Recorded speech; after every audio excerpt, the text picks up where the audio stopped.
So let's talk about whether or not you actually need a spike. So if you're hoping to attend a top 20 university or a liberal arts college, a spike can really help you maximize your chances of acceptance.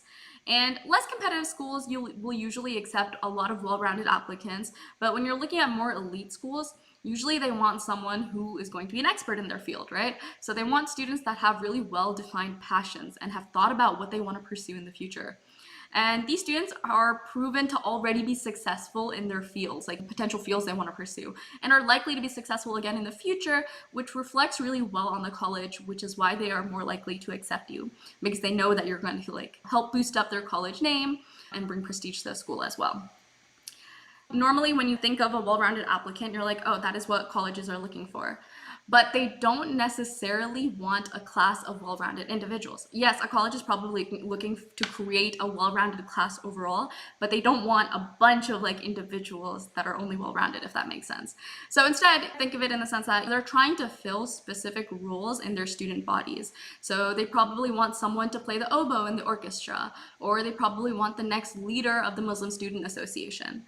So having a certain spike on your application can help those admissions officers determine where exactly you're going to fit in once you get to campus. So they look at all your leadership experience and they're like, oh dang, this person is really, really good at, thinking about the community and thinking about how we can give back to our greater community.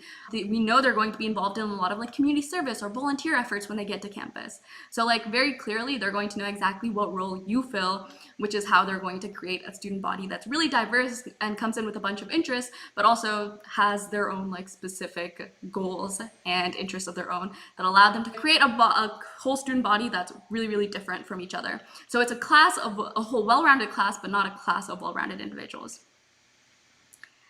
But of course, that's not to say that well-rounded students don't have a chance. It's simply just going to be a little more difficult for well-rounded students to stand out because there's a bunch of well-rounded students. So when you're applying, you're going to come across a lot of people that have very similar stats or extracurriculars, and it's going to be hard to differentiate yourself from other people if you are also one of that huge crowd.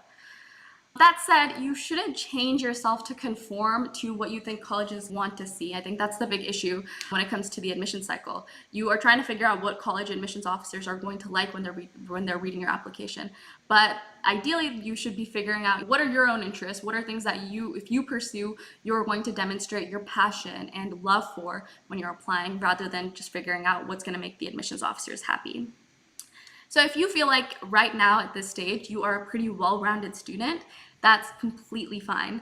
What you can try doing is developing a bunch of smaller spikes rather than a singular spike. Instead of trying to artificially produce one burning talent or interest, think of a couple of things that you like here and there and delve into those a little deeper in the amount of time you have left before you apply. And that's going to demonstrate to colleges that you have still a couple of interests here and there, but not that you're trying to make something up entirely. And a big issue with kind of artificially trying to create your own big spike is that students who often try too hard to create a spike sometimes end up looking very prototypical. So if you try to develop a spike in a specific interest, maybe for example, say that you love computer science, maybe you're going to do activities like teaching comp sci to high school or middle schoolers, or you're going to attend a hackathon. Those are pretty traditional activities for someone that might like computer science. So you might end up doing a lot of very traditional activities if you're trying to artificially create this spike on your own.